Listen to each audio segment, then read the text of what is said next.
Hey, good afternoon, everybody. Good afternoon. How's it going? It's your guy, Toddy, checking in with a live stream. I got my co host with the most, Mark, also in the building with me as well. I got my main man, Jeff, is also in the building as well today. We checking in, coming here to talk a little Falcons. Also, beyond talking Falcons, some of the topics we're going to discuss today is who would you put on the Mount Rushmore of Atlanta athletes. And keep in mind, we said Atlanta, not Georgia athletes. So a lot of our favorite Georgia Bulldogs are probably not going to make this list. But who would be on your Mount Rushmore of Georgia athletes? We also want y'all to let us know who are some of the most underrated Falcons of all time. Now, when I say underrated, don't say Matt Ryan or Julio. I'm talking about guys who rarely get any recognition. People rarely talk about them. I'm talking about true underrated guys. Truly underrated guys who we don't talk about on a regular basis. And we also would like y'all to tell us after two preseason games, what areas of concern do you have going into the season? Because personally, I have seen a lot of good things in both preseason games, but we want y'all to tell us like what areas of concern you. Like, are you concerned with Young Way Cool kicking? Are you concerned with the defense or certain aspects of the offense? So, let us know what areas of concern that you do have. So make sure to list that in the comments. Also, let's get the commercials out the way.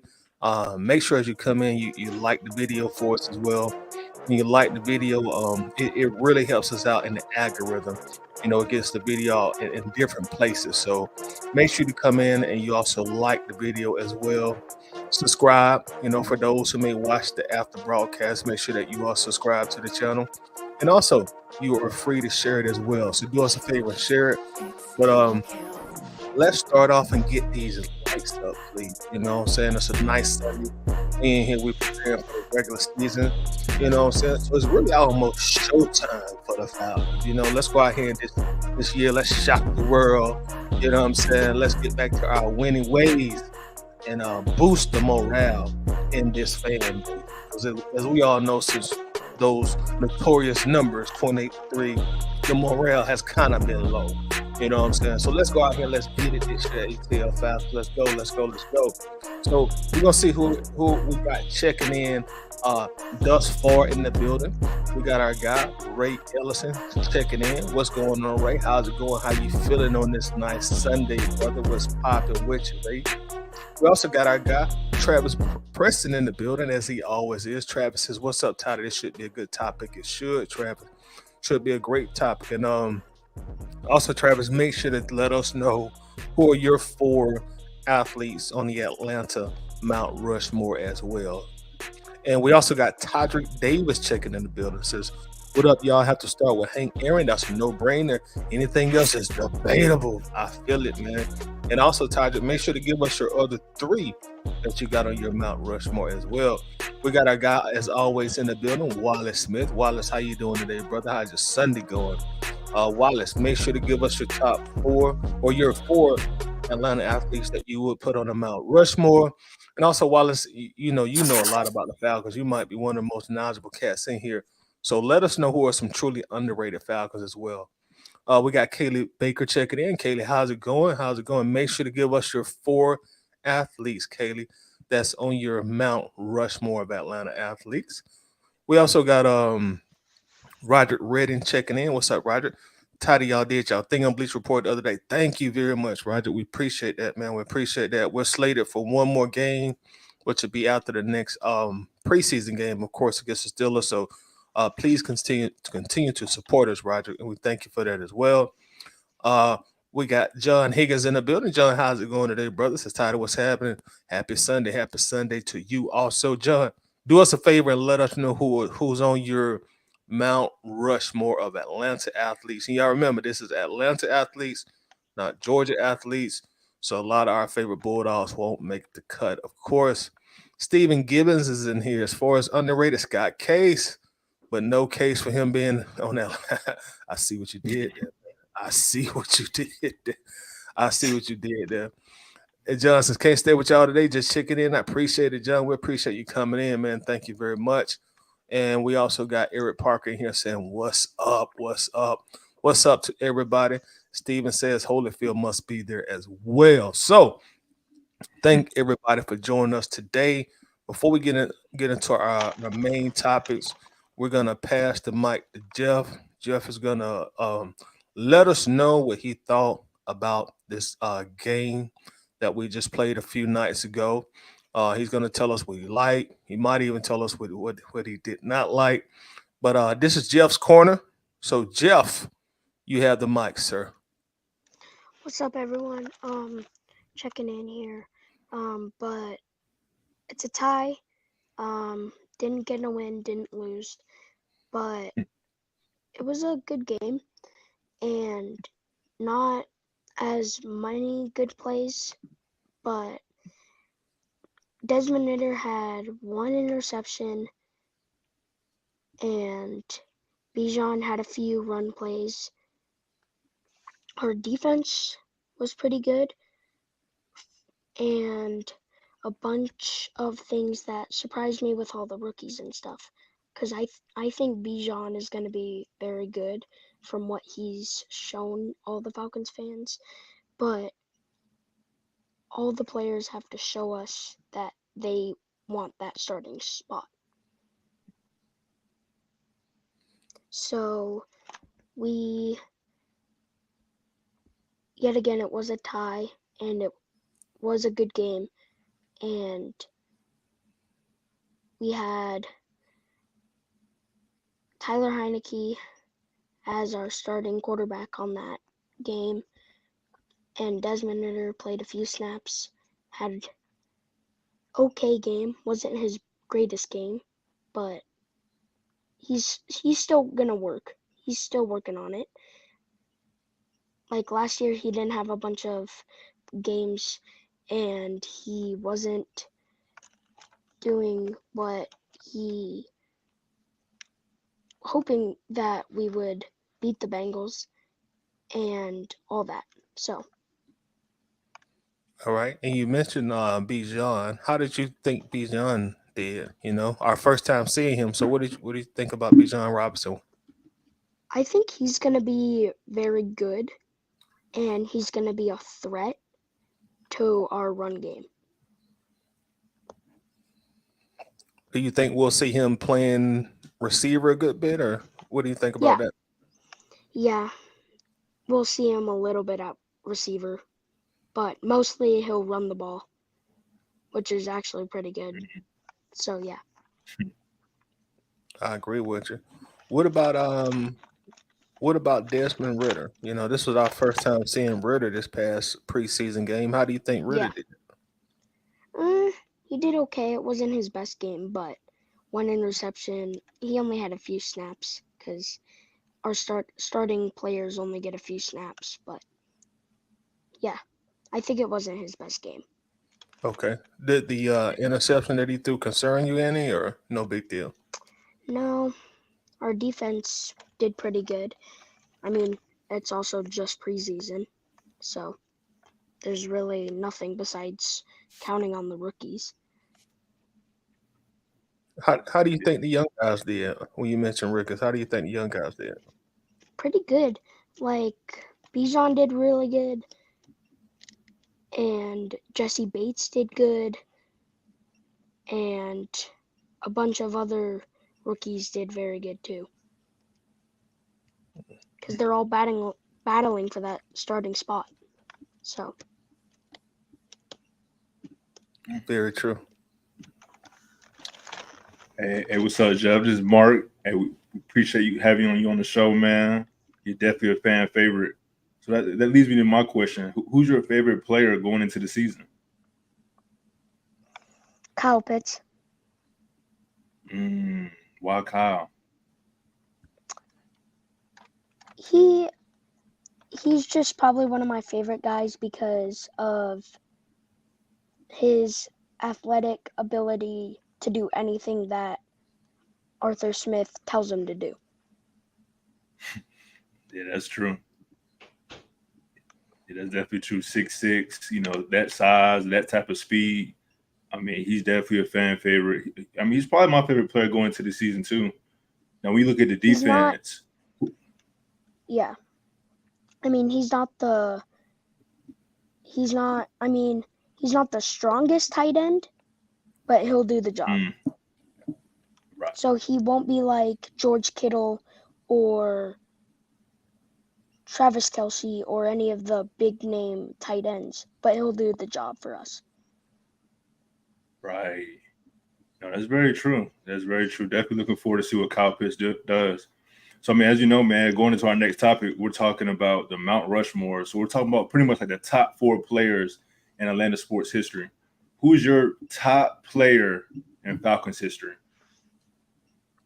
Because you got Hank Aaron, Akeem Olajuwon, and then you got So you're doing baseball too. Dominique Wilkins, and then you got a bunch of other baseball ones. So I think the top one is Hank Aaron.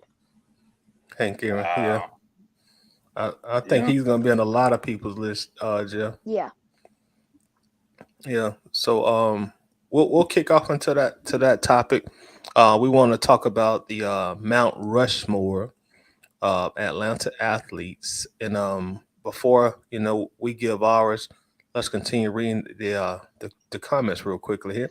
We got John Brooks in the building. John, how you doing today, brother? Y'all make sure to subscribe to John's channel. He does some phenomenal Georgia sports content. So click on this profile.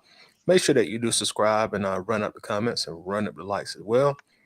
We got Anthony Booker in here. So what's up, Toddy? Just a little concerned at how long it would take for the offensive line to start gelling together consistently. But other than that, I'm excited for the season. And that's another topic we're talking about today. After 2 preseason games, like what areas of concern do you have about the team going into the preseason? And Anthony just told us offensive line gelling, which is a very valid concern, especially seeing all those penalties this past game. One good thing with offensive line, they were highly ranked last year. So if we can keep that same level of play, that would be great, especially now that we have more firepower on offense. Ron Thomas is also in the building. How you doing today, Ron? And y'all make sure to show Ron some love. Make sure that you are subscribed to his channel. Click on his profile, run up the likes, run up the comments also. Tyler Davis says on his Mount Rushmore of Atlanta athletes, he has Hank Aaron, Dominique Wilkins, and he does not know the other 2. So you share a common player or common athlete is Jeff. Jeff also said Hank Aaron. I think we're going to see Hank Aaron on a lot of lists. He also has Dominique Wilkins in there as well. Wallace says his Mount Rushmore would be Tommy Nobis, Dominique Wilkins, Tom Glavine, and Deion Sanders because he played football and baseball. That's a great list. Great list. And I'm sure we'll see a lot of those names on other lists as well. Got Winston checking in. How you doing today, brother? What's going on with you today, Winston? Facebook users in here says, I hope Pitts has a breakout year this year. I'll do as well. That's Jeff's favorite player, so we're all going to be pulling for Pitts this year. It was good to see Pitts out on the field also the other night as well. Eric Parker says, when Desmond masters his accuracy and decision-making on looking for receivers open while possibly running the ball, he will be dangerous. He will get there soon. Yeah, it's going to take us some time. Also, ball placement, but I think that will come with time and repetition and experience also. And getting acclimated, of course, to the speed of the game. Of course, he's still very, very, very young, still inexperienced. We got Atlanta supporters in the building today. What's up, Atlanta supporter? How you doing today, bro? What's going on? Atlanta supporter says, I know Mac Hollins going to be on the 53-man roster. Yes, he will. Him and his barefootedness, he would definitely make the roster. Says he's not a fan of wearing shoes when he doesn't have to. We got Roger Reddick says, Hank Aaron, Dominique Wilkins, Deion Sanders, and I think that is, are you saying Evander Holyfield? I think you're saying Evander Holyfield. Looks like the comment cut off a little bit. That's an excellent list, and I'm sure we'll see those names on other people's lists also. So, Mark, who are your 4 Mount Rushmore athletes? And if you want to tell us why you chose those, that would be good also. Yeah, I mean, I think a common name we're seeing You know, at least about 3 or 4 in a row now is Dion. And I think that's just a good place to start for me. I mean, you talk about prime time. I mean, we know he only had 5 seasons here, but, you know, coming into the league, being the 5th overall pick, you know, he ended up having 3 Pro Bowls with Atlanta. His last 2 seasons in Atlanta, he was actually an All-Pro. And his last season in Atlanta, he also had his most career interceptions with 7. So, I mean, I think, you know, without going too deep into his resume, we all agree, prime time, he has to be one of those top 4 players in Atlanta history, even with just being here for 5 seasons. Again, another common name is Neek. I mean, I know you say you don't want to talk about Georgia boys, but, you know, a guy that played at Georgia, you know, he got drafted by Utah 3rd overall, and somehow the Hawks found a way to send basically just $1 million. I mean, to get Dominique. You know, he refused to play in Utah. Thank God. Thank God he refused, because he ended up being, you know, probably the most electric player we've ever seen pound for pound in basketball. But again, 3rd overall pick, he averaged 25 points per game for 10 straight seasons. He led the league in scoring in 1986 with 30 points a game. Like, just to even think about that, I mean, obviously I wasn't even thought of yet. My mom was, you know, 10 years old, but to think that you averaged 30 points, you know, that's greatness. You know, and again, as far as the Hawks history, you know, he ended up having 4 straight 50-win seasons here. Again, things we haven't seen in a long time in Atlanta basketball history. And of course, as we know, you know, he won the 2 slam dunk contests. So again, what I'm thinking about Mount Rushmore, I'm thinking about like the impact and how iconic you are and how you were able to influence the city. And I feel like without him even scoring, just those appearances in the dunk contest, you know, against Michael Jordan, I mean, that will live on forever. So again, you know, so far I think we're on the same page with the first 2, but this is when I think I'm gonna start a little controversy. Let's The go. the third person on my list was also the 3rd pick in the draft. So just like Neek, he was picked 3rd, and as y'all know, that is the legendary Matty Ice. So again, I mean, to me, you know, he has to make the list. You know, I mean, there's a lot of guys that can make this list. Let's go and get that out the way. I mean, when you look at the Braves' history, I mean, they're in the list by themselves. But again, I had to include Matt with him being the 3rd pick in 2008 draft. His first pass was a 62-yard touchdown pass to Mike Jenkins, won Rookie of the Year, finished off with 4 Pro Bowls in Atlanta. As we all know, 2016, he won MVP, and he was also the Offensive Player of the Year. And now, I mean, I need everyone to just sit back and relax for a second, because I got a lot of NFL records I want to share with you all. And again, to just prove why he deserves that 3rd spot. So these are NFL records. He has the most wins in NFL history in his first 5 years with 56 wins. He has the most consecutive games with 200 yards. And that was 64 games in a row, y'all, with 200 yards, which equals 4 seasons. He pretty much had 4 seasons worth of having 200 yards, which seems so doable. But for whatever reason, you know, he sits at the top of that list. I mean, that's something that no one can take away from him. He has the most yards in his first 10 seasons with just under 42,000. And not only does he have it in the first 10, he has the most in the first 11, the first 12, the first 13, the first 14 years. These, again, all NFL records that he still currently holds. He has the most completions in the first 8 years with just under 3,000. And once again, he is the most in his first 8 years, the first 9 years, the first 10 years, the first 11 years, the first 12 years, the first 13 years, the most 14 years, and the most in the first 15 seasons. Again, these are all NFL records from Matty Ice. But, you know, just keep going, you know, into Falcons history. He was the only quarterback in our history to lead us to an 8-0 record. He has the most wins by a quarterback in the season with 13. He has the most wins by any player in our franchise history with 120. He has the lowest interceptions by a starter with 7, and he did that twice. And to qualify for that record, you had to have played at least 16 games. And again, I mean, I just got to leave it off with he has the most wins in Falcons history. So again, to me, I know it's a little controversial. Some people say he's this, he's that, but to me, he's the greatest player in Falcon history. And to round it off, with the fourth and final player, this one's actually going to be very controversial because I went with a Brave player. I want to represent all of the 3 major professional teams. And I'm going with Ronald Acuna. I mean, that's a super reach. It's a super reach, but I feel like he's going to end up his career as the best Brave ever. He's on track to do things that haven't been really done in the whole Major League Baseball.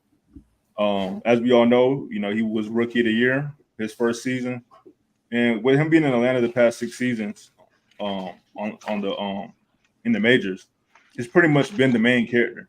Man, he's playing with greats. He played with a Freddie Freeman, and he still was probably the most electric and most exciting player. Yes. But right now, he has 28 homers. He has 55 stolen bases. I mean, as we all know, he's a front runner for MVP in the National League. Going back to that 2021 season, we all know he got injured, and we still went on to win the World Series. But if you took out all the injuries, he was on pace to have 200 home runs and 200 stolen bases before the age of 26. Again, things we have not seen. And just to round off his resume, if I don't know, he's a 4-time All-Star, and he's a 2-time Silver Slugger, which is, the best offensive player in their position. So, again, it may be a reach. There's so many all-time great Braves. I mean, like a lot of people say, Hank Aaron, Freddie Freeman, one of Acuna's favorite former teammates. I mean, there's a list of pitchers I can name on right now. Like, there's so many great players. But I'm going to give that 4th and final spot to Acuna. So, with that list, how you feeling, Toddy? You think I reached a little bit too much, or? Not really.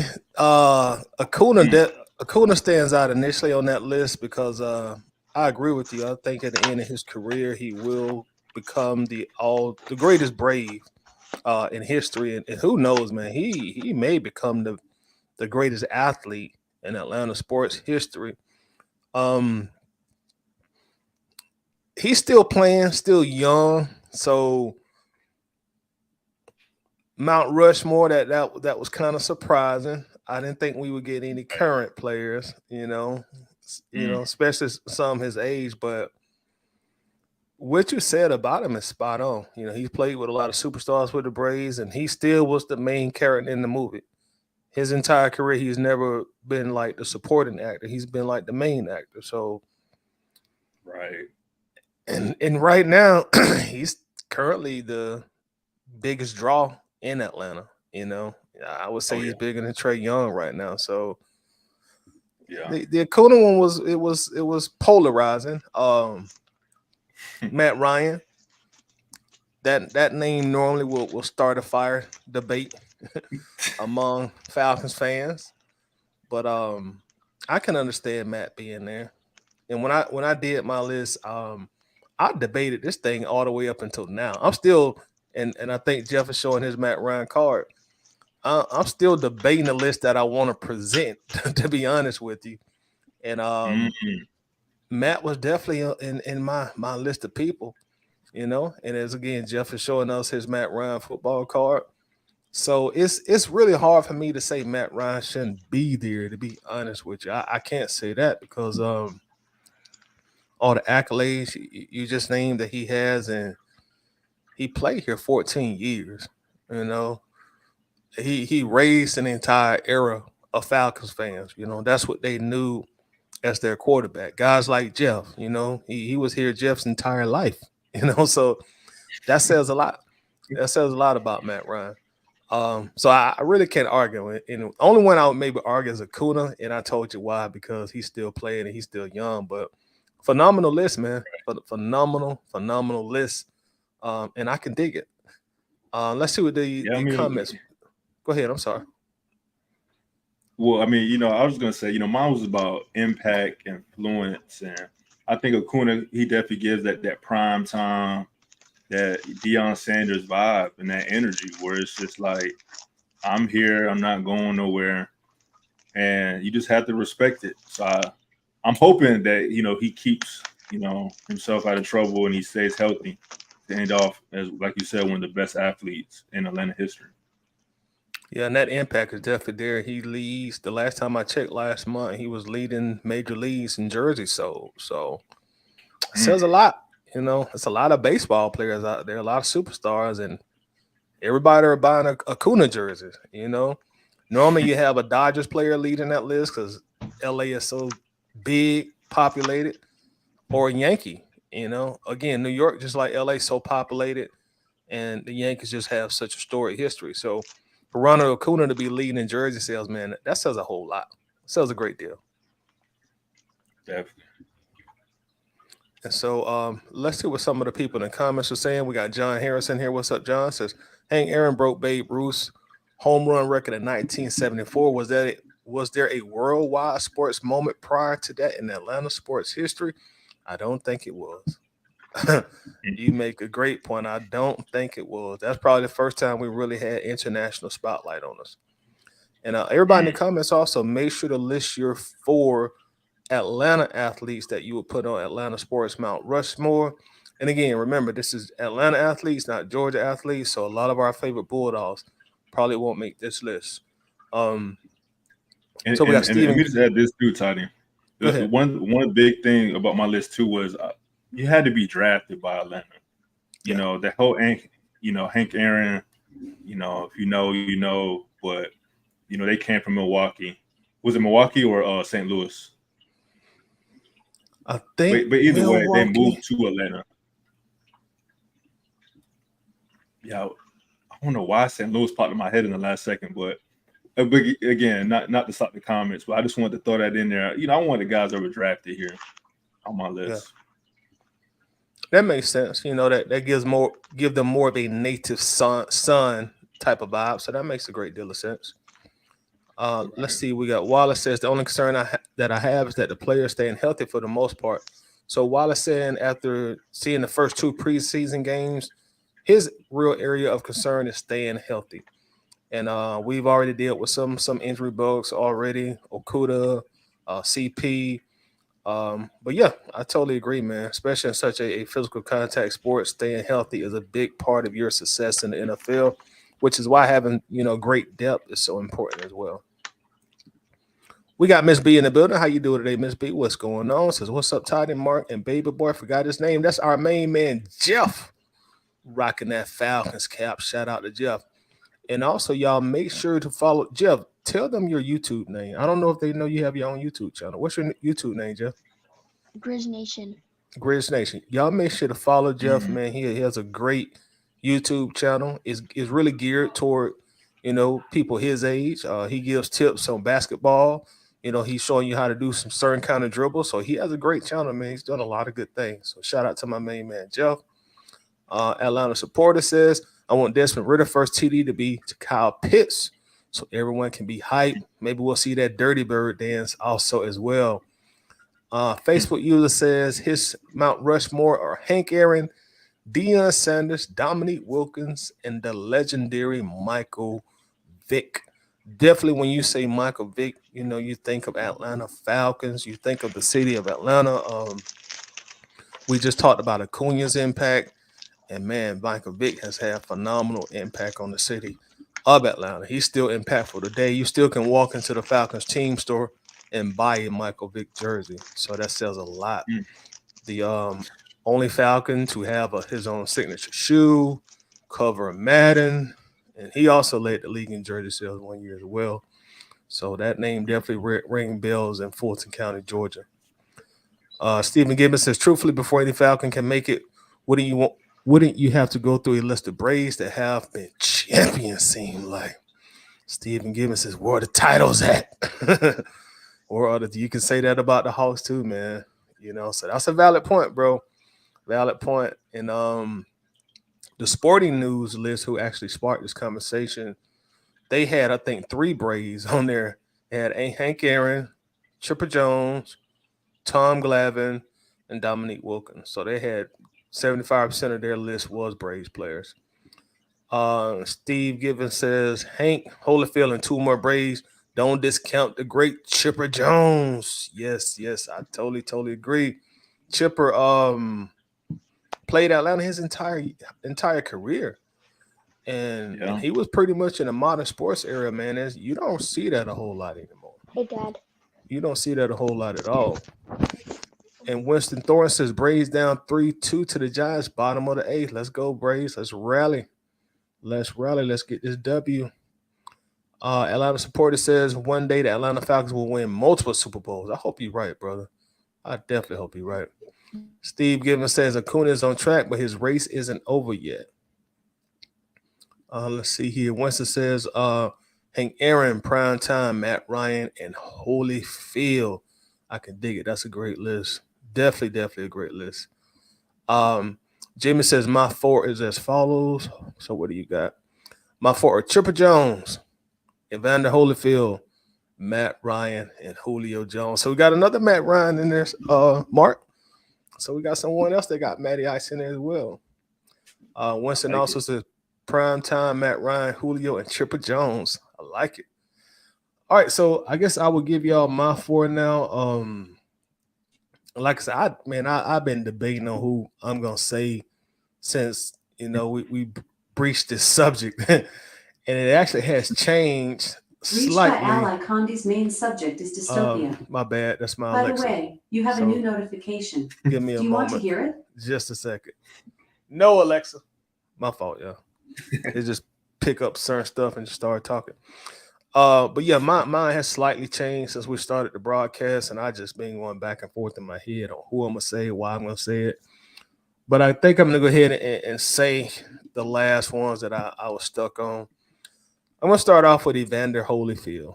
And I debated that for a moment, like Evander Holyfield. The reason I say Evander Holyfield, because of course he was a heavyweight champion, and boxing is in a pretty good spot right now. But when Evander was when he was boxing and he was active, boxing at that time was a whole lot bigger, and you had more stars also. And of course, Evander fought the legendary Mike Tyson. He beat him both times, and he was the heavyweight champion. There was a time in history, like maybe going back even to the Ali era, where being a heavyweight champion kind of meant you were like the baddest man in the world if you were the heavyweight champion. So I wanted to show some shine on that. And granted, I know Holyfield is definitely not one of the more popular athletes, but just the fact that he was a heavyweight champion to me, that says a lot. He was a two-time undisputed world champion at heavyweight and also cruiserweight, and a three-time unified world champion at heavyweight and cruiserweight. And he won 11 world titles in 2 weight classes. So I put him on there a lot. I won't say necessarily he definitely wasn't the most impactful Atlanta athlete, but just his accomplishment. You got a world champion from your city, and a legendary one at that. Has had some of the greatest heavyweight fights of all time. You go watch that Evander Holyfield George Foreman fight, man. That's one of my favorite fights ever. And when you're talking about boxing matches and people start listening, well, 10 best boxing matches of all time, you're gonna get that fight in a lot of people's list. So I had to show Evander some love. Second on my list, I'm going to go with Henry Hank Aaron for obvious reasons, as y'all have mentioned in the comments. John mentioned before he broke Babe Ruth's record, Atlanta really didn't have a sports history, which is true. So I wanted to shine a light on that. And also a lot of the things that Hank Aaron had to go through during the time and period that he played baseball, from just a civil rights perspective and the road that he had to travel to get where he eventually became. That says a lot, because if you do any research on Hank Aaron during the time period that he played, it wasn't easy for him. It definitely wasn't easy.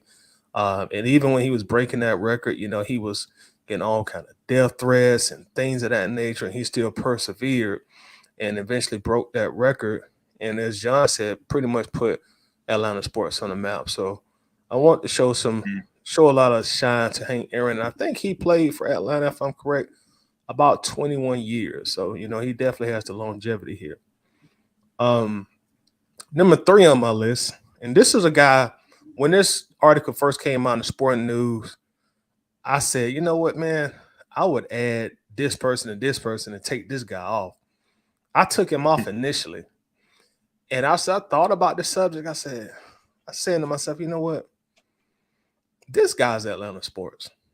Because basically any Atlanta fan, they hold this guy at a level that they don't hold many other Atlanta athletes. He had an incredible impact on the city when it comes to sports. Granted, he didn't win any championships. He did not even play in the championship game. But going back to the slam dunk contest, which he was cheated out against Michael Jordan in Chicago, Dominique really won that. And his legendary battles with Jordan. I remember when I was a little kid, whenever they played Chicago, man, I knew I was going to watch some basketball. I was going to watch him and Michael Jordan just go at each other. So also Larry Bird, they had some legendary battles, some legendary playoff battles. Isaiah Thomas. So it goes without saying, Dominique Wilkins would be my 3rd player because when you're talking about the impact and the love he has in this city, Atlanta really, really, really loves Dominique. And I think he has been super impactful to the city of Atlanta. My 4th person, I just added during this broadcast, to be honest with you. I took Chipper off because Chipper was on my list, but I took him off. And it was hard for me to do that with Chipper. Chipper won MVP, he has a World Series. The reason I put this guy on instead of Chipper is Chipper just doesn't have the love from the ATLians that this player has. This player left an incredible mark on this city that's still here 30 years later. This player really, because as we all know, Atlanta it's a style city. It's a swag city. It's a seen and be saw type of city. Whether good or bad, that's who Atlanta is. And this guy gave us our style in the sports world. Gave us a pompous attitude, so to speak. Showed us how to go out there and look good when we play. And this city loves him. They love him till this day. Love. When you see his jersey, you think of him. When you put a Falcons logo up, you think of him. None other than Deion Prime Time Sanders, just based on the impact. At one point, he played for the Falcons and the Braves. At one point, he hit a home run and scored a touchdown for both teams. And it was just so different when Deion played here, just like the impact he had on us young kids. Everybody wanted to be Deion when we played, front yard football, or as we call it, throwing up running. Everybody wanted to be Deion. Everybody wanted to wear number 21, the high stepping, which is still done today. You see guys now when they score a touchdown, they'll start high stepping, and you'll still see guys go in the end zone and they'll do Deion celebration dance, decades later. And another thing is the tomahawk chop. Deion gets a lot of credit for bringing the tomahawk chop to the Braves, which is our trademark, So I added Deion. Added Deion to the list. And two players that almost made the cut was Matt Ryan. I had Matt Ryan right there, probably 5, 6, 7 at worst, and also Julio. Mm. You know, and I chose these four over them. You know, based on what I listed. I probably would have put Matt above Julio if it came down to it, and that's just simply based on probably how Julio left. You know, Julio left a real sour taste in a lot of fans' mouth, which will probably subside over time. But that's my list, Mark. What you think? Give me some feedback on it. Yeah, it's definitely a great list. I'm definitely glad you got Hank Aaron in there, because he deserves to be there. I mean, you can't leave off Prime and Dominique. I think the only questionable one was, Holyfield over Matt Ryan. I mean, obviously, I'm a little biased because I have Matt in my list, but I think that's just the only questionable one. But like you said, at that time, to be a heavyweight, you knocking people out, like, you the baddest boy in the world, not just the city, not just the United States. So, yeah, I mean, now that I kind of think about it more, you have a real solid list, but it's so tough, man. Like I said, you can make a whole list of just with Braves players. I mean, easily. Yep. You can have a top 10 with Braves players and still feel like you're leaving somebody off. So it's tough, man. Like, and it's a dope exercise because it's like you can kind of reflect and really look at our history, and it's like, dang, like we actually have a solid sports history. Yep. And it's still growing. But like, I guess my question for you is, if you had to do like a new school Mount Rushmore or a top 4 of some of the younger guys, who's on your top 4 then? That's a great question. Tough question too. I'm gonna start off. I'm gonna borrow one of your guys, Acuna, of course. You got it. That's a no-brainer. And we talk about new school guys. I'm going to go Trae Young. Trae Young, I think, has brought a new generation of Hawks fans, and there are a lot of Hawks fans now that are already saying that he's better than Dominique Wilkins. And I know Trae Young catches a lot of flack, and that's part of playing for an Atlanta team, But definitely Trae Young, man. And Trae Young, that New York Knicks series, that playoff series against the Knicks when the whole world was watching, and he became the villain. Because I'm going to be honest, man. Atlanta sports, we are normally the good guys. We're normally the choir boys. And he embraced the role as the villain and did it exceptionally well and beat the Knicks and told the Knicks, yeah, we just beat y'all. And if y'all want to run this back next year, we'll beat you in the playoffs again. And that said a lot to me.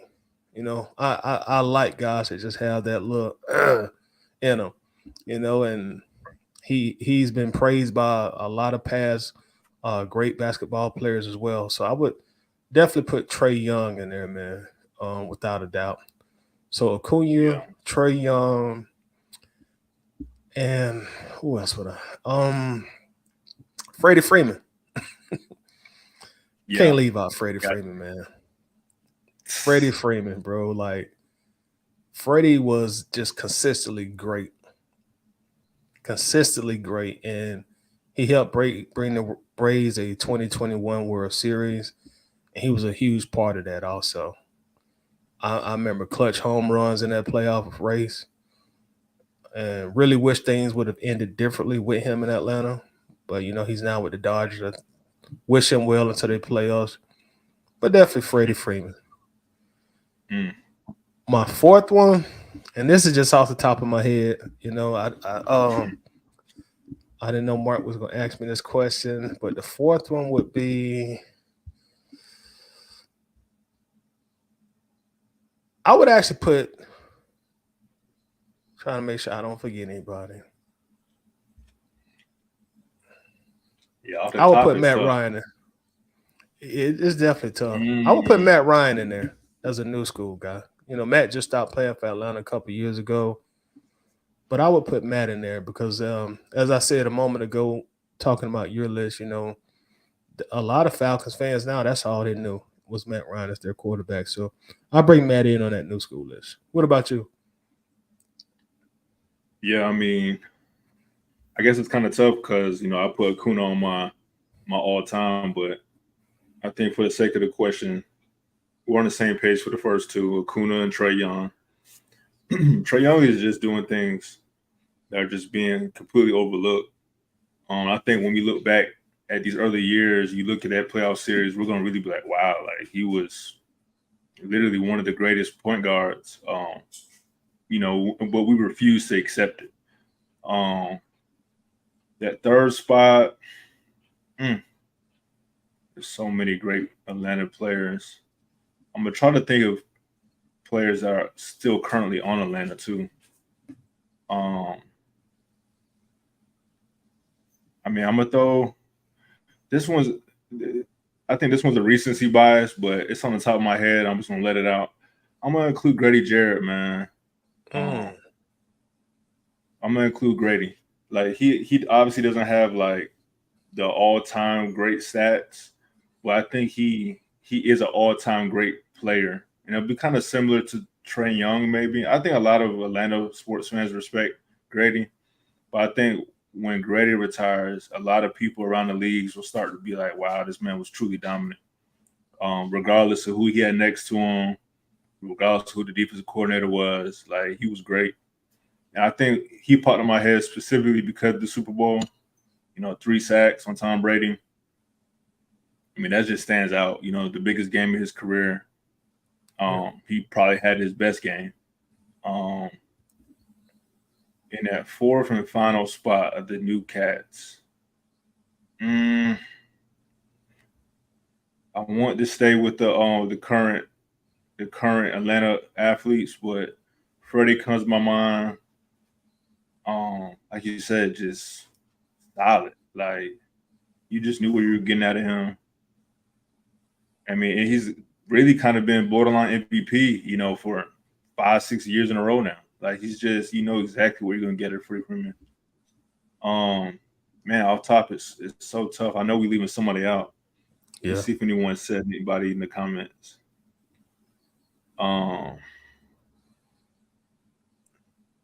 Yeah, Chipper Jones, but he's probably too qualified for this list.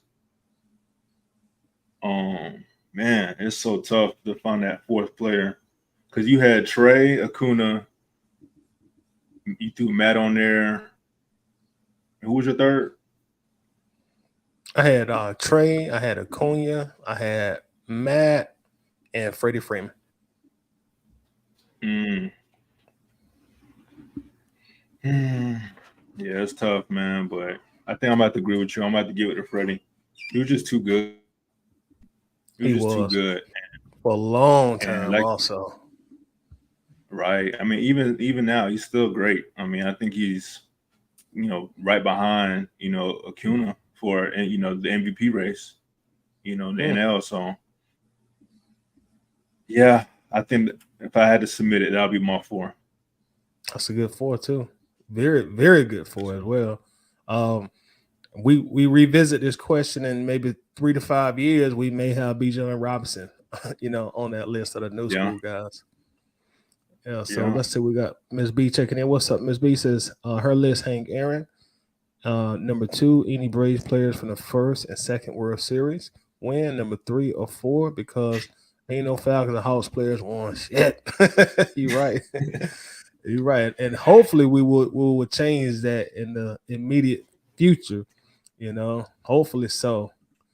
Winston's Braves tied up 3 outs and 2 on base. Okay, good. So we're in there. Somebody says Chipper, 3-3, top of the 9. So let's finish the drill, Braves. Jeff says Hank Aaron, Dominique, Dion, and Jones. Is that Julio Jones also? I would assume. See. Yeah. Wallace says, Todd, who said the foolishness that Trae is better than Dominique is crazy? I be hearing that a lot, Wallace. I be hearing that from people, man. They say Trae already better than Dominique, man. I be hearing it, man. I don't agree with it. Not so far. he can be, once his career's over, of course. But I've heard some people say that, man, that Trae Young is already better than Dominique. That's what I've heard, Wallace. And I don't. The thing about it, I don't think you can really look at stats. If you're just looking at stats and you say, well, Trey's averaging just many points, he's averaging more assists, blah, blah, blah. I think that's when stats can be deceiving if somebody's looking at that from just a stat perspective. That it's different areas of basketball being played. Back when Dominique played, it was a more physical league, and also the style of play was vastly different. You had to have post players in Dominique's era. They just wasn't growing up shooting 3-pointers like the current era of guys are. So I think if you're just looking at a stat perspective, then the stats are going to deceive you because it's two different eras. It's like if you look at the stats from quarterbacks that played in the 80s, and then you look at Patrick Mahomes and Josh Allen, you're like, whoa, they way better than these guys. Well, that don't mean Josh Allen is better than Montana. It's just a different era. The rules are way different now. So I think you have to consider that as well. What's up, Noel Paris? How's it going? Checking in from YouTube. Wallace says Matt, Julio, Max Fried, and Trey. Okay. All right. So we got that's a good list, Wallace. That's a very, very good list. Ms. B says, what? Trey is not better than Ms. B. That's what I'll be hearing for some people. I don't agree with them, but there are some big Trey Young fans that say he is already better than Dominique Wilkins. Ms. B also says Trey is not consistent enough for me. He got more work to do. Yes, he definitely does. He definitely does. I think one of Trey's, obviously one of his biggest weaknesses is defense. And I don't know if Trey Young is ever going to be a good or great defender just based on his stature. He very, very small, of course. So I don't know if he's going to ever be like a good or great defender. I have no idea. What do you think, Mark? You're probably more knowledgeable in the Hawks than I am. Yeah, no, as far as defensively, he can give us more effort on the defensive end. But like you said, with his size, his strength, he's never going to be, a good on-ball defender. That's just not realistic. But, he definitely has room to improve, playing off ball, playing, in the passing lanes, and just effort and concentration. Like there's so many times Trae Young can be guarding somebody, then they'll backdoor cut him, and he don't even know it. Like the team already scored, he still don't know. So I think like he just needs to just lock in on that side. And I think that was part of the reason why they bought in, DeJounte Murray to just encourage him to just give more effort on defense. Like no one expects you to just stop anybody one-on-one, especially nowadays. But just give us a little bit more effort. Come on, man. Yeah, and that's definitely a fair critique. Let's see. John says, I put Hank Aaron up front as the face of the mountain for putting Atlanta on the map first. Then Holyfield for doing it again in boxing by bringing the belt to the city. Yeah, man, I still remember that point, man, because at that time, man, Mike Tyson, he still was kind of had that as far as his stature. He still kind of had that Michael Jordan of boxing, aura about him, although he had already lost to Buster Douglas. But when it was time for him and Holyfield to fight, because that was a very anticipated fight. And when they finally fought and he beat Mike Tyson, man, a lot of people didn't want to accept that. Even now, when I debate people about that fight, they'd be like, well, if Mike wouldn't have bit his ear, he would have beat him. Holyfield only won because he kept headbutting Mike. I'm like, look, y'all, Holyfield is just a better boxer. Just admit it. He was better boxer than Mike Tyson at the end of the day. Sure, Mike Tyson in his prime, he was a better knockout artist, but that's not what all boxing is about, being a knockout artist. Look at Mayweather. Mayweather don't care about knocking you out. He's a technician in the fight. Even Ali. Ali he didn't throw the hardest punch. That was George Foreman and Joe Frazier punched way harder than Ali. But it's it's an art. It's a skill. It's a science. It ain't about just being a bruiser. And Holyfield was just better than Mike. Even when they used to fight as amateurs, Holyfield was the only person that wasn't scared of Mike, and that could he was beating Mike in when they were amateurs before they even became pros. So that's one debate that really get me amped up. And of course, my bias, him being an Atlanta athlete, but still, like, Holyfield was just better than Mike Tyson. Like, people got to understand that. And like John said, when he brought the belt to the city, man, that was a great sense of pride. A hometown guy brought the belt to Atlanta. And Mark, you know this better than I do, but anybody from Atlanta, Metro Atlanta, don't get it wrong. Rick Ross, the house that Rick Ross live in is always Holyfield's house. A real ATL ain't gonna classify that house. That's Holyfield house. That's what the locals call it. So yeah, that's just my spiel on the vendor. Go ahead. Tyson had a house in Atlanta, and then 50 came and bought it. No, that's Connecticut. I thought that's Connecticut. That's not in Atlanta? That's in Connecticut. But you talking about the one that Mike Tyson had, or Mike Tyson currently still has? The one he used to have, that big mansion that he had. They had like a gym and like zoo animals and all that stuff. I don't know if I'm talking about that one. I don't think it's that one. Yep. If he had another one, I wasn't aware of it, but I know he had that huge one in Connecticut. But I mean, even sticking on the boxer conversation, who's your top boxer all time? Pound for pound. Yeah. Oh, golly. That is such a tough question, man. Did you ask me the best or the greatest? Because I got a different answer. My favorite? Your favorite pound for pound. We'll just go there because it is debatable. Sugar Ray Leonard. That's my favorite. Now, do I think he the greatest or the best? No, but that was my favorite of all time. Sugar Ray. What about you? Sure. I gotta go money, man. I gotta go. I gotta go Floyd. Because again, you couldn't touch him. When you talk about technique. And then I used to live in Grand Rapids, so I wasn't too far from his gym. So, to see his dad and his brother had just gotten shot, and I think he probably got shot a year before that. But when I was seeing him, he was back in the gym training. So just being around that and knowing the impact he had on Grand Rapids, he's definitely my favorite. And being undefeated helps too. So yeah, that helps a little bit. Did you ever see him when you was out there? Nah. I never seen him. But like I said, I saw his dad and his younger brother. Because they had a gym right there at Martin Luther King Park, of course. But yeah. But now I haven't seen Floyd. Now, have you ever been to a boxing match? Well, not a professional one. I've been to local matches here, where I live, but nothing big or extravagant. No. Yeah, I'm sure that would have been a experience, man. You spent all your hard-earned money to see Mike Tyson, and the fight ends in 30 seconds. I know that would have to be an experience. I'd be mad. That take me back to the old Bernie Mac stand-up comedy.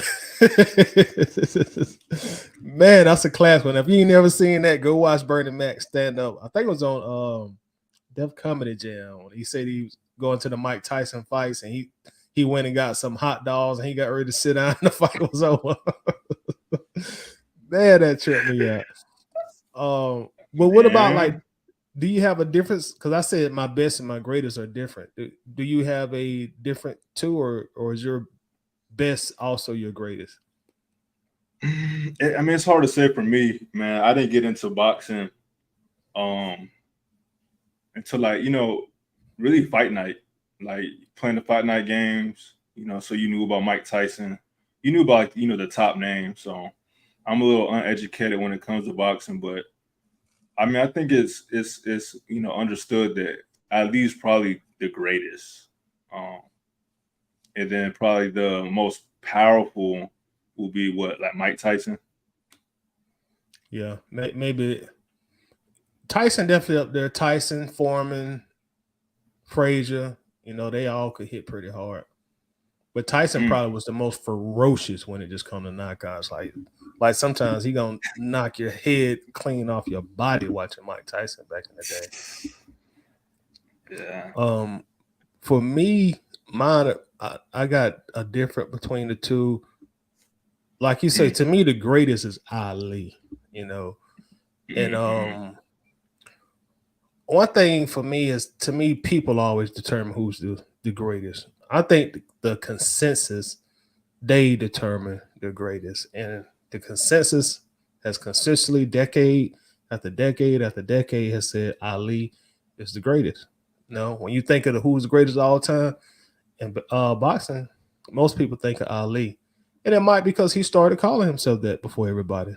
But hey, if that's what works, and it still works for you in 2023, you're the greatest in my opinion. And I'm gonna open up some can of worms on this one. It's just like the basketball debate for the greatest to me. The people say Michael Jordan the greatest. That's who the greatest to me. The people. Yeah. The people determine who the greatest. It goes back. I can even correlate this with the Jay-Z Nas beef. The people said Nas won the beef. Even though Jay-Z is more popular, what do the consensus say? Nas won that beef. So the people determine who the greatest, Hey, as far as I'm sorry now. I'm sorry. I gotta stop you there. Now you gotta give me your Mount Rushmore for rap, man. You got to now. Okay, let's get it. Let's get it. That's hard, man, because I'm a big rap fan, bro. But just saying, 4 people. Let me try not to be biased. And it doesn't have to be any order, because I know your brand automatically goes to order too. Yeah. But no order, just top 4 all time, dead or alive. My top 4 or my Mount Rushmore? Because I'm gonna answer that differently. That's such a great question. Well, give me both then, shoot, if you can. Because I don't know which one I want to hear. Like, okay, I'll give you Mount my Rushmore. I'm assuming. Yeah, Cabo said Mount Rushmore. You're thinking influence, impact, versus I'm talking about who you think is the best rapper. All right, I'm not going, like you said, I'm not going to give them in no order, but I will start off. I'll say Tupac. Got him up there. I'm gonna put Nas up there. Gonna put Jay-Z up there. And Andre 3000.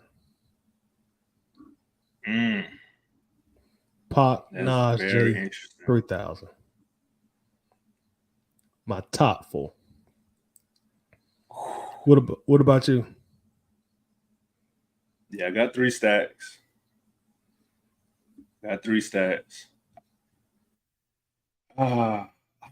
Man, as much as I love Tupac, I don't see how he keeps ending up in these people's top 5s. How? But I'll let you answer that. To me, there's too many GOATs for him to still be in the top 5. Or you top about to 4. start a whole nother debate now, but go ahead. But I got 3 stacks.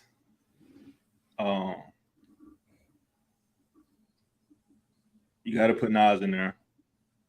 I mean, his first album, he was like 16? Yep, 17. That's what I'm saying. Classic. Got 3 stacks. I got Nas. Man, I might need to pull up my phone, man. No, don't let technology help you. It's off the dome. Man, because it's like a lot of people I think is probably the top aren't the same people I listen to though. but I'm trying to, respect the greats. So I got 3 sacks. I got Nas. Man, I'm gonna let y'all know now. Biggie and Pac are not on my top 4. Like, they are not. Jay-Z is not on my top 4. Like, he should be, but he's not. 3 stacks. Nas. Dang, who's at number 3 spot, Tidy? Help me out. Just your list. You gotta answer that.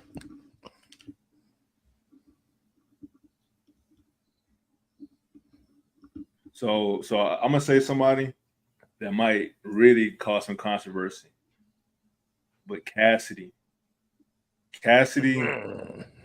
bar for bar, battle rapping, he up there, and this is gonna be a super reach, but I gotta do it for the ABG show. Fabulous, the Punchline King.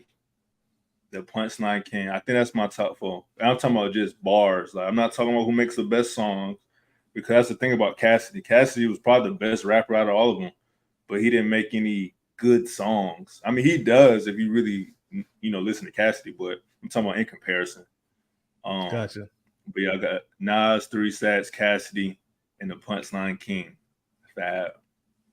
Okay. So did you answer, like, because you just said something?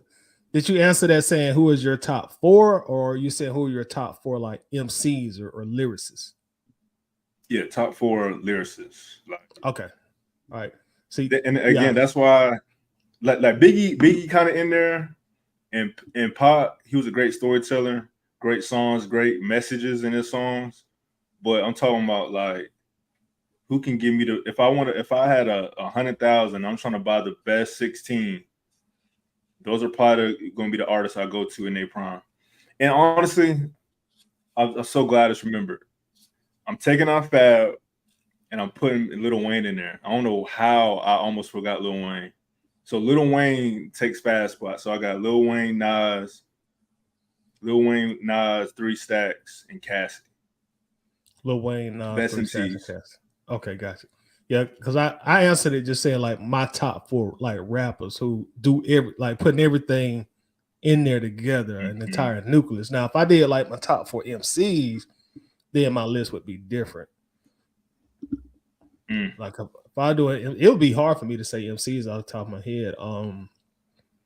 Yeah, see, I think that's why I was like, I gotta pull up my phone, because it's like there's a list. There's a list of guys that deserve to be recognized, but yeah, I mean, I know you got 3 stacks on that list. Yeah, 3 stacks gonna make most of my list. He definitely would be. If I'm just talking about MCs, I'm gonna put Andre in there. I would probably go with when I'm talking about just MCing, I probably would add actually Redman to my list also. I'm just talking about pure MCing, and Black Thought from the Roots. And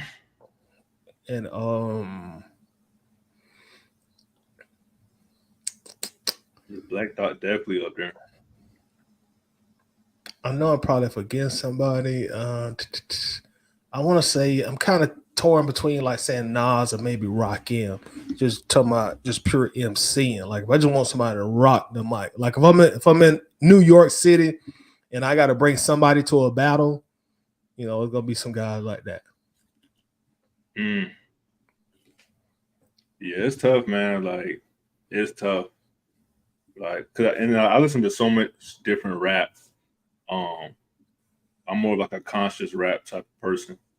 So I appreciate the bars more so than anything. But I mean, if we're talking about Mount Rushmore, whether people like it or not, I think Drake is making that Mount Rushmore. You think he's on the Mount Rushmore? Or Not is he too yet. poppy and too sing? I don't. Now, if anybody having in their top 5 based on your age, I can't argue that. I wouldn't argue that with nobody because a lot of this stuff is just based on your own generation.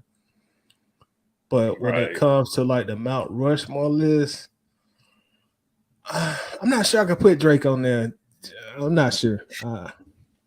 I think that poppy sound gonna play a part in it.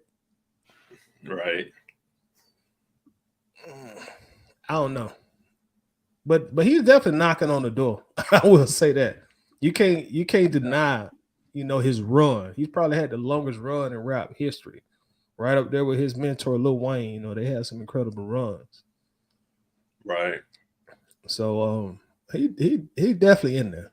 He's definitely in there. It's surprising how long he has been on top and been able to sell the amount of records he sell. But that goes back to him being also a pop artist. He makes that dance album he made. He does a lot of singing, so that gives him more lanes and more ears and more fans as opposed to just 16 bar. I mean hook bar 16. All right, song over. So he's smart. He knows what the fans want from him, and that's what he gives them. So he's very, very, very smart. Yeah. Yeah. See, I saw him perform in April, and it was my first time seeing him, and I was like, I love Drake, but I don't like you as much as I thought I did. It was kind of like you were able to see his true colors. And like you said, he just makes stuff that's just trendy, and when it drops, it's hot. But I don't think a lot of his stuff ages as well. A lot of his rap music ages as well. I agree. I totally agree. The replay value, like after like 2-3 years, you're like, I ain't going back to that Drake album. Maybe that first mixtape, I think Take Care, maybe that one when he was more of a pure rapper. But outside of that, since we talking about rap, let me ask you this. I know the people watching like, man, we didn't come here to hear about no damn rap music. But it's Sunday, y'all. Right. It's Sunday. All right. We chilling. Yeah, we just chilling. We just shooting the shit, man. I grew up, like I said, I grew up, but I was the mixtape era. Let me just ask you the question. What would you say is the greatest mixtape of all time? Woo. Yeah, let me paint the question even better. If you had to drive from Jacksonville to Los Angeles, and the powers that be say, okay, you can only take one mixtape and you gotta listen to it that full 2.5 days to get to Cali. What mixtape are you taking as your greatest mixtape of all time? I mean, when you say mixtape, first person that comes to my head is Lil Wayne. But man, if I had to listen to one,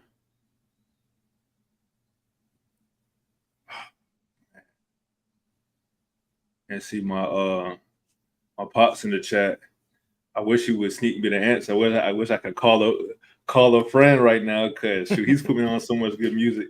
Phone a friend. Right. But man, well, all right. Well, I was gonna say mine's like, forget if it's right or wrong, but mine's is probably gonna be just off the top of my head. I'm thinking of Acid Rap by Chance the Rapper. That's a super just dope project. Like, and see, I'm into like the production, like, and I'm into all that. But like when I think about like the top like rap ones, I'm gonna rap like every song for the whole trip. It's gonna be one of the Lil Wayne ones, and the one that comes to my head is just No Ceilings. I was in like middle school, maybe when that dropped, and he jumping on everybody's beats and going crazy. So it's like those are the two that kind of pop. And then another honorable mention is two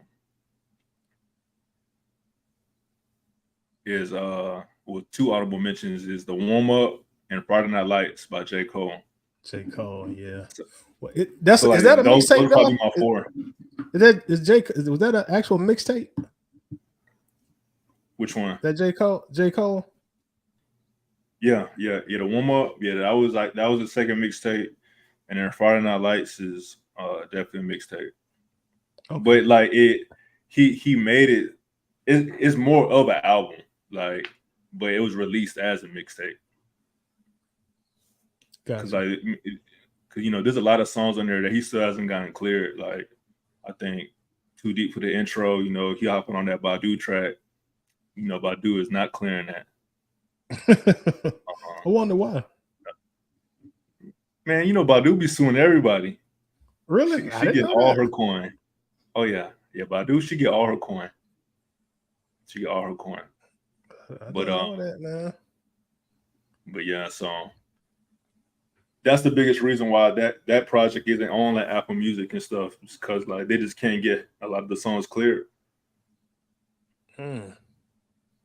But yeah, I know you asked me for my best, but I probably gave you my Mount Rushmore song, a mixtape. Nah, that's cool. But now, you on the clock. Hey, put me on. Shoot. What's your top 4 mixtapes? Top 4? That's tough to answer, man. That's tougher than just asking me my top one. I'll start off with my top one, then I'll try to come down. To me, the greatest mixtape of all time for me, I got to go Trap or Die by Jeezy, man. Got to go Trap or Die.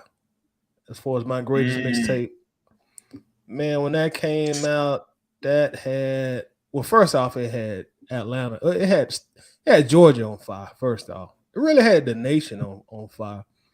That was the first mixtape that I ever seen get played from front to back in the club. So it came out during my clubbing days. I was in the clubs hard during that time. And I remember we went to the Firehouse in Columbus, Georgia. Shout out Columbus. And they played that Trap or Die from start to finish. They didn't bring that back. The DJ hit play, left it alone. That club went bananas. I'm talking bananas. Them people were losing their mind. That was one of the first times I really experienced like the power of music personally, just how powerful that music can be. And I seen them do that also in the Bounce in Atlanta one time. I was in there too. They just played it from front to back. But I definitely would go with that Jeezy mixtape, Trap or Die. Some other ones that I could just remember off the top of my head. No Ceilings is up there. I don't know if it's my top 4, but it's definitely up there. I might go to one of those dedications from Lil Wayne though. Right. Like Dedication 1 or Dedication 2. Those are definitely up there with me. Where's Khalifa? Yeah. What? Definitely. Man. Definitely flawless. What? That was a flawless project. Those would probably be like some of my top ones. That Wiz Khalifa, that's Cushion Oranges, bro. That was different, man. Let's see. You want to read off what your pop stated for some of his? Oh, let's see what he said. Let's see. So it looks like his list is he got Biggie, Hove, he got Knowledge, Reign Supreme over nearly everybody. That's KRS-One. Okay. So his greatest mixtape is Bad Boy Freaknik.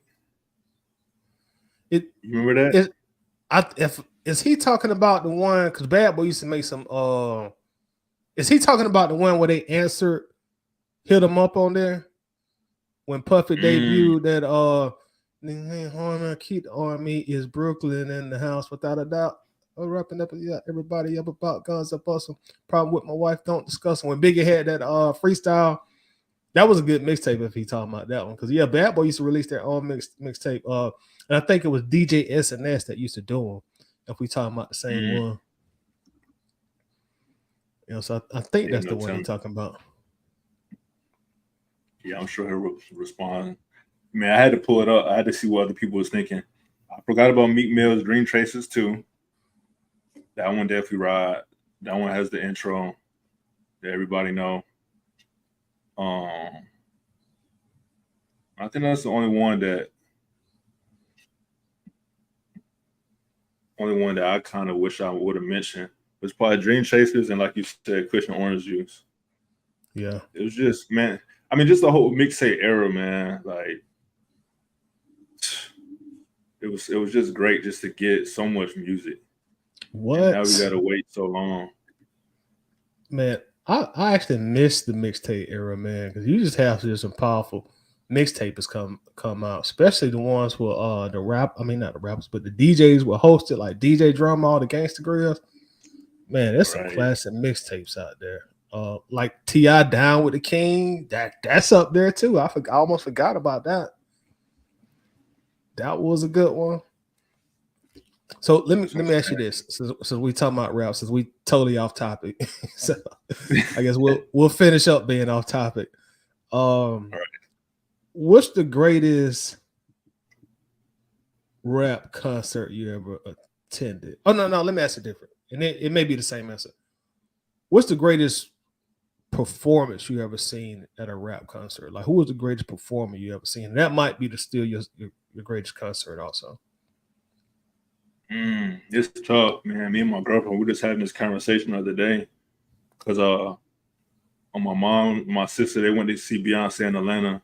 Then my girlfriend, she saw her in Tampa, and me and my girlfriend already, man, we've been to a lot of concerts. We've seen a lot of great performances, and she said, man, that was the greatest show she's ever seen. And as you know, we all know Beyonce is gonna put on a show, like right, just pound for pound, like performing, she gonna go crazy. So like I said, we were just having this conversation, man, and I'm a huge J. Cole fan. And he's, J. Cole always puts on a great show, like, cause you just seeing someone rap their songs, like that's impressive versus guys that don't even know their own songs. So J. Cole, but it maybe this guy right here, actually, I don't know if you can see that, but I got this hat signed by Jid. You know who Jid is? I've heard the name, but I'm not familiar with the music. Yeah, sometimes people call him JID too. Yeah, I know him as JID. Yeah, he signed underneath J. Cole, actually. That man go crazy. Man. But it's so tough, man. It's so tough. Like, there's so many great performers. There's so many great performers. Like, even seeing Division. Have you heard of that group? No, I'm not familiar with them. They had a Toronto, but like they're an R&B group. That was my first and only R&B concert I really been to, and they blew me away. I was like, dang, it's one thing when you seeing someone rap their songs, every word, or you got like maybe a Chris Brown going out there dancing, but for you to be able to sing and move the crowd like that was extremely impressive. But Travis Scott concerts, I mean, a lot of us know his concerts are crazy. And I think that's my thing too, is when I'm giving my perspective, all these concerts I'm talking about, I'm probably in the front row. I mean, again, you see I got this hat signed, like I'm in the front row, I'm dapping up the rappers. So I'm seeing it as close as you can. So that's also what's going into, trying to choose who's the best is who had the crowd going the craziest. But I know I said a lot, but I'm gonna say J. Cole, man. I'm gonna say he's put on the best show I've ever seen. J. Cole, I can respect that. I've heard a lot of people go crazy for J. Cole, and also talk about what a great performance that he puts on. For me, I'm gonna take it way back, way past your era. I'm going back. I'm gonna go back on my answer. Greatest performance. Kind of close. It's they're knocking on that same era. Greatest show I ever seen put on by a rapper, MC Hammer, easily. When I'm just talking about a show, I'm not saying the greatest rapper, but I'm just saying who gave me the greatest performance. Easily MC Hammer. I went to the and I'm sure your pops can remember these things because I'm about to go back a little bit. But he was on tour with it was MC Hammer, In Vogue, Vanilla Ice. They had a tour. And for whatever reason, Vanilla Ice didn't show. This was at the Macon Coliseum. Vanilla Ice didn't show. So Hammer came out. He was like, Vanilla Ice is not able to make it. So what I'm gonna do, Macon, Georgia, since y'all came out here supporting us, I'm gonna take my set time and I'm gonna take Vanilla Ice set time. He went for 3 hours. Now this is way before it was kind of coming for the big artists to go 3 hours. I know Beyonce had 3-hour shows, but now, but man, he went 3 hours and boy, he put on a show. He put on a show. I mean, he had so many background dancers and so much cinema going on in the background, changing outfits, and it was just a show, because rappers don't dance no more like back in them days. Rap, everybody just a gangster now. But definitely my best as far as performance wise, just performance. Not saying that's the best concert, because I mean, In Vogue was cool to see. But outside of Hammer, that it was just them two acts. But I've been to better concerts, but better shows. Yeah, Hammer easily. Yeah, it's definitely tough. Like, but one thing's for sure is when you had a bad show, because like some guys they just don't got it, and like I think that's the part of hip hop, if you will, that gets overlooked. Is all right, you can make a dope song, but can you perform it? And if you can't perform it, that song is not going anywhere. Like, it's not going anywhere. And it's funny you said. I'm gonna give you a example. I think it was 2017, somewhere around there. It was just way pre-COVID. But me and my girl, we went to a what's the concert that they do? They bring out a lot of Atlanta rappers, and they do it at Lakewood every year. I forget what it's called, but this was when it was first started. And Big Boy not came Birthday Bash. No, not Birthday Bash. They got a different name for it. Somebody in the comments, they know what I'm saying, because they just had it. And I think T.I. and the PSC headlined it this time. Is it Atlanta Music Fest? One Music Fest? Is that and it's just all Atlanta artists? But no, I definitely know what you're talking about. So, someone in the comments going to look out. Yeah. But Big Boy came out, man, and he just had the worst performance I can remember by a rapper, man. And I'm a huge Outkast fan, bro. I grew up on Cast. They literally raised me. But his performance was just garbage, man. It was just, I don't know, maybe he just had a bad day. Maybe he had something on his mind, but it was no energy. He came out there like a big coat. He just side rapping, And then you at home, and then the crowd wasn't even into it because you didn't have no energy, and it was just, and he and it didn't do no favors that he had to go after Goody Mob, who tore it up.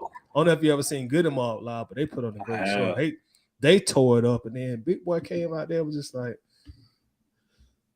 whatever, Big Boy. You may just have a bad day, like everybody had their bad days, but that was one of the worst ones I saw.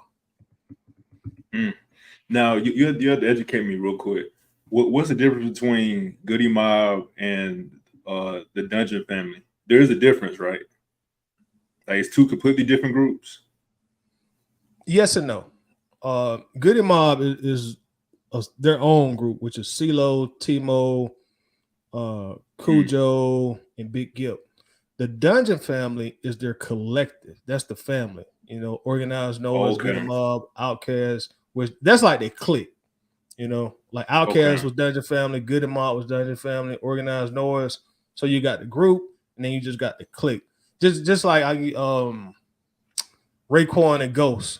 They're part of Wu-Tang, but Wu-Tang is the family. Right. So that's the difference between that. Okay. Yeah, that makes sense. Yeah, because I saw the whole Dungeon Family. They had like a reunion, probably like 2017-ish, 18-ish. Matter of fact, we could be talking about the same concert now I think about it. But because if you said 2017, but now, like I said, it was the whole Dungeon Family song. That's good to know for sure going forward. That's the whole fam. Miss Nee says Funk Fest. It might be called Funk Fest. I'm about to look it up. I don't know why that name is escaping me right now, but that was one of the first times that they did it. I know. I went to like 2 Jay-Z concerts. I was actually backstage at one of JC concerts. He put on a good show when they used to perform at Lakewood. All right, quick story time, real fast. I'm gonna tell you how I end up backstage at JJ concert. When I go to Lakewood, I was backstage at every concert. I'm gonna tell you how it happened though, real fast. When DMX first came to Atlanta to perform during his first album, I don't remember the name of the tour, but he was big with his first album and he was starting to bubble. He hadn't hit superstardom yet, but me and my homeboys we went to the show, and and this is at Lakewood Amphitheater, where the best birthday bashes used to be. But anyway, we went to the DMX show, and we was going to get something to drink, like maybe some nachos and drink. I don't know. We was somewhere going to get something to eat. And then one of my homies was like, yo, there go DMX. He was like looking through the gate. Well, a fence. It was like a wind fence, and you could just peek your head through there and see that. Like, yo, there go DMX. And DMX, he was just out there talking to somebody in there. And this, we was looking at like the patio of the backstage area where all the artists be. And then everybody else, we went and looked. We're like, oh, shit, that is DMX. So we kids at the time. We like 16, 17. We still in that impressionable phase. So we kind of got to the top of the fence. We're like, yo, X, what's up? What's up, DMX? What's up? He looked over there at us. Like, yo, what up? You had that, what's up? And you're like, yo, and we was like, hey, can you get us in? Can you get us in? We want to come back there and chill. He was like, what? I said, and we was like, can you get us in? Huh? Can you get us in? And he like, you a motherfucking dog? I kid you not. You a motherfucking dog? And we kind of looked at each other. Yeah. Well, jump, motherfucker. Wow. So we jumped. And then walked up to him. He gave us some doubt. And the first thing he said, no, was that fucking hard? But man, he showed us so much love, bro. So much love. And his album was like triple platinum by that time, at least double platinum. He showed us so much love, took a bunch of pictures with us, asked us where y'all from, what y'all doing, asked us about Atlanta. He was a normal person, man. Just showed us so much love. But yeah, rest in peace, DMX. That's my DMX story, man. He was down to earth as they come. And ever since then, we go to that same area and we just jump fences and be right backstage at concerts, man. Wow. In fact, I'm still on an episode of MTV backstage that they still got on YouTube. Me and my homeboy Philip, we just saw Magic Johnson back there. We went on stage with Scarface one time. We done seen so many. Jay-Z backstage. Jay-Z was secure. This was after Tupac and Biggie got shot, so his security was up to par. We were able to see him backstage, but you couldn't just walk up on Jay-Z like we was walking up on everybody else. Dame Dash. I remember Dame Dash had this bracelet on that was just lining up the whole area, man. I mean everybody. Ja Rule before Ja Rule had blew up. Memphis Bleak. Who else was back there talking to us? E from Rough Riders. Somewhat everybody, man. But anytime they come to Lakewood, we just hop that fence, bro, and seen so many people. I still wish I had some of the pictures from all the pictures we took back in the day. Man, that's wild. Yeah, and it's funny how those little moments, man, shoot, they live forever. Right. Are you a dog? You a dog? I guess. We look at each other like, yes. Yeah.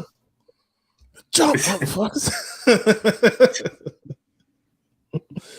Oh, that's so wild, bro. But shout out to DMX. Rest in peace, man. And then the next time we came to Atlanta, went back there and hollered at him again. And you could tell it was a different level of success. Because the first time we back there rocking him for a minute. He was like, all right, I'm about to dip. And he went and got like in a caravan, bro. Like a 1994, 95 caravan. And he was driving. Leaving the concert. Him. him, his crew, and a few other people was in that van, and he was driving. He was wilding out too. He always, that ain't no act. I seen that firsthand. He was wilding out. And the second time they came, that's when I could tell success chain. The chain got bigger, and he had all of and this time he was walking back there with his pit bulls, had like 2 pit bulls with him. And he got into like a long stretch limo when he left the second time. He wasn't driving no more. So it's okay. He got some of them checks now. The checks then got bigger. But he still showed love both times, man. You know, very genuine, down to earth. But yeah, that's my Music Fest. That's it, Anthony Mouse. That's it. Music Fest. Yeah, so that's what happened at the Music Fest. But yeah, man, well, shoot, Mark, I guess we'll go ahead and wrap up, man. We started talking about music, and you know how that go. That conversation can last forever, man. I could definitely last forever. Yeah, we went from Matt Ryan to DMX, man. Who would have guessed, man? Right. The G.I.D., the Jeezy, and J. Cole. Right. And Hank Aaron. All on one show. All in one show. That's wild, man. That was a pleasure, man. Shoot, definitely appreciate you sharing that story, man. Especially you throwing in Redman too. You remind me, I need to go back to him, man.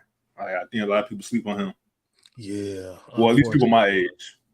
Yeah, but he was nasty with it, man. Because I mean, looking at somebody like Eminem always said that was one of his favorite rappers, and that's who inspired him to rapping characters. Because Redman used to always rapping characters on his album. You had Redman, then you had Richard Noble. But yeah, There's a Dark Side. His first album, Muddy Waters. Yeah, Redman got some hits, man. So go back and revisit some of them old Redman albums. So. Yeah, so any closing words before we get out of here, man? No, I mean, you know, everybody knows, you know, we'll be on Bleacher Report again. You know, this week will be Thursday. So be on the lookout Thursday post-game. Me and Toddy will be doing our post-game reactions on the BR app. So go download the app and come engage with us, man. Whether you can catch it live or not, just go like it, leave a comment, something. You know, definitely helps. Yep. Yeah, so definitely show us some love, y'all. It's been fun doing the whole Bleacher Report thing. This is we had a 3-game commitment, so this will be our final game. Whether or not they'll ask us to do the regular season games, we don't know yet. But even if they don't, you know, it's been fun. It's been a great experience. So I really enjoyed it. But yeah, like Mark said, check us out. Find a preseason game on Bleacher Report. I'm Toddy. You can find me at Atlanta Bird Gang on all social media. Mark, let them know where they can find you at on social media, brother. Hey, y'all can find me at mark.cheney.